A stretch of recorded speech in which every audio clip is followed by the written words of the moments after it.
Understanding and avoiding common mistakes with modal verbs. Hello, English language learners.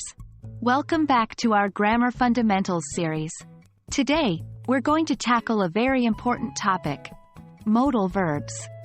More specifically, we'll delve into some of the common mistakes people make when using them and how to avoid these pitfalls. So, if you're ready, let's dive in. To understand the mistakes, we first need to understand what modal verbs are. Modal verbs are auxiliary verbs that express necessity, possibility, permission, or ability.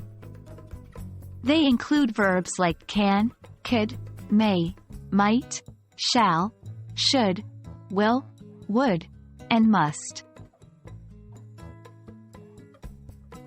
Now that we've reviewed what modal verbs are, let's move on to some of the most common errors people make when using them. Mistake 1. Incorrect sequencing. A common mistake with modal verbs is incorrect sequencing. Modal verbs always go before the main verb. They are never used alone, and they don't need another auxiliary verb unless it's a perfect or continuous form. Remember, the pattern is modal verb plus base form of the main verb.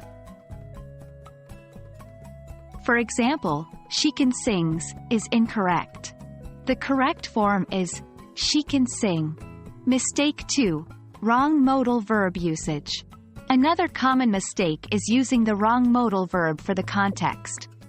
Each modal verb has specific uses and they are not interchangeable. For instance, must is used to express obligation while can denotes ability or permission. Incorrect. You can to finish your homework before going out. Expressing obligation. Correct. You must finish your homework before going out. Mistake 3. Double modals. Lastly, a common error is the use of double modals. In standard English, we do not use two modals together. Incorrect. You might can go to the park after lunch. Correct. You might be able to go to the park after lunch.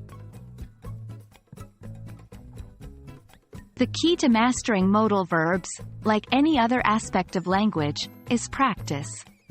The more you use them in your speaking and writing, the more comfortable you'll become. And remember, it's okay to make mistakes. That's how we learn.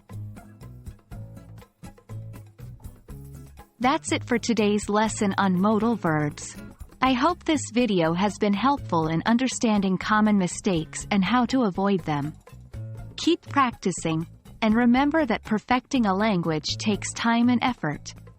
Tune in to our next video, where we will continue our journey to mastering English grammar. Happy learning!